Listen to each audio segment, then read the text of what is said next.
dia, boa tarde, boa noite. A hora que você estiver vendo e ouvindo esse vídeo, que ele sirva de bênção para a sua vida. Iremos fazer hoje uma reflexão acerca do livro de 2 Samuel, no capítulo 9, que a palavra nos diz: Então mandou o rei Davi, capítulo 9, versículo 5 em diante. Então mandou o rei Davi e o tomou da casa de Maquim, filho de Amiel e de Lodebar. E vindo Mefibosete, filho de Jonatã, o filho de Saul, a Davi, se prostrou com o rosto perante e se inclinou.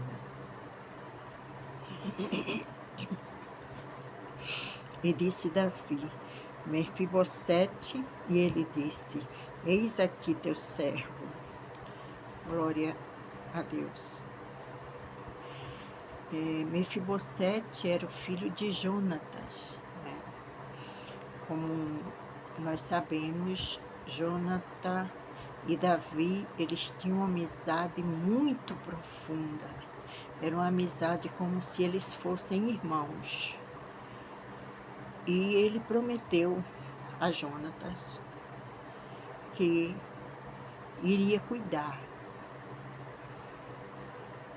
Só que o filho de Jonatã, no meio quando os filisteus invadiram, ele foi levado pela ama dele e ele caiu. A ama caiu, ele caiu.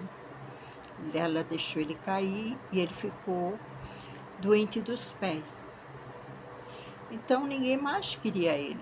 O pai dele já tinha morrido, o pai morreu, o Jonatã morreu, o avô dele morreu, que era Saul, os tios dele morreu. Ele não tinha mais a quem ficar. E ele foi para Lodebar, né? Lodebar é a terra do esquecimento.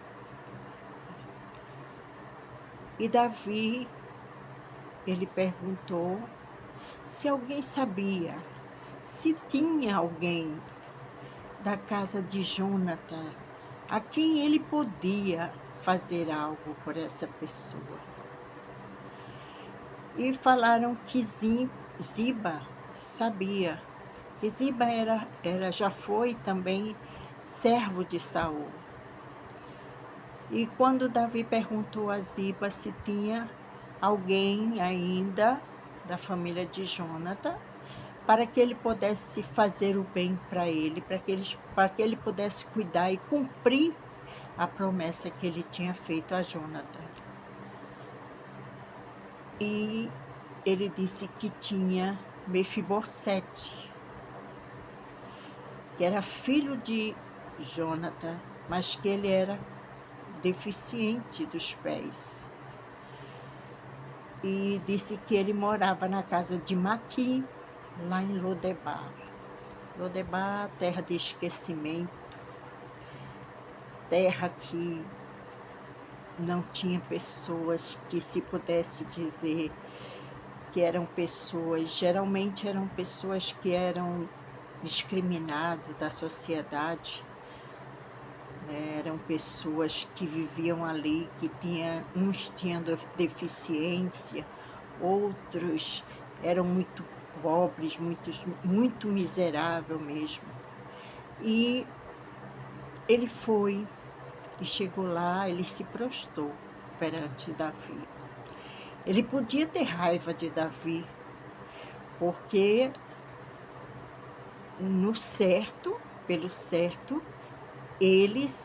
era que poderia ser, ou ele ou o tio dele, ser o rei de Israel. Ele não poderia ser porque ele era coxo, ele não tinha uma mobilidade, ele não andava como os outros andavam.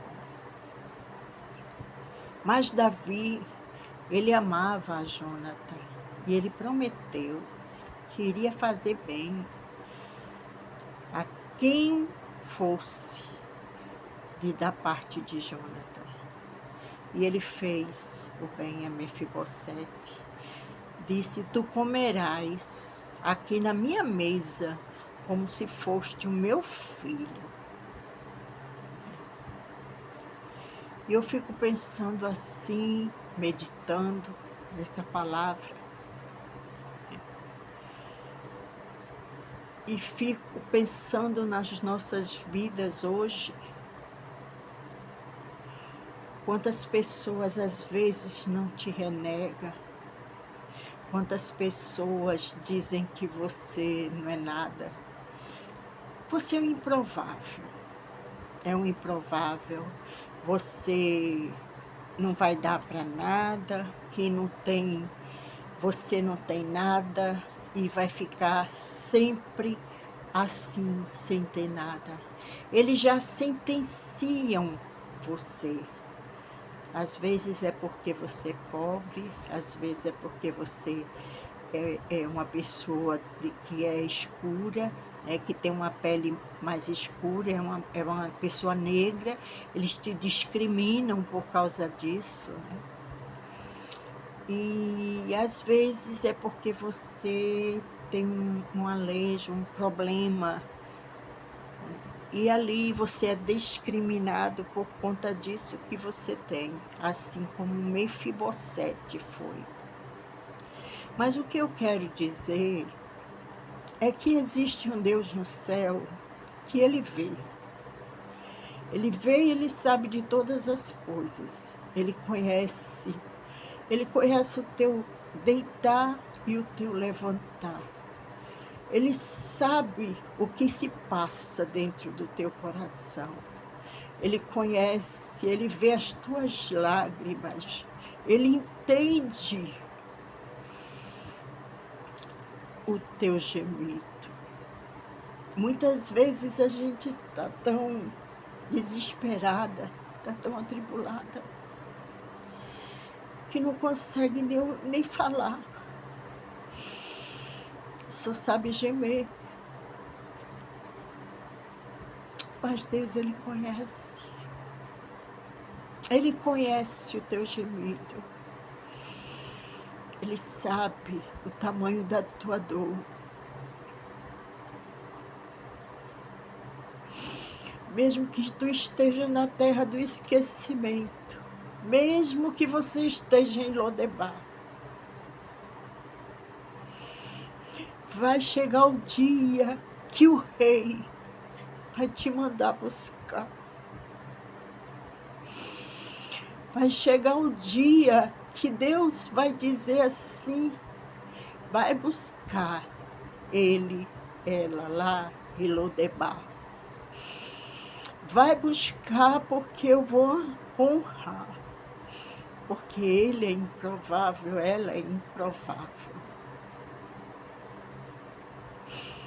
E às vezes você tem um defeito, às vezes é físico, às vezes é de outro gênero, que para alguém é um defeito, né? Mas Mefibosete, quando ele estava ali na mesa do rei, ninguém via o seu defeito. Porque a toalha da mesa caía e cobria o defeito de Mefibosete.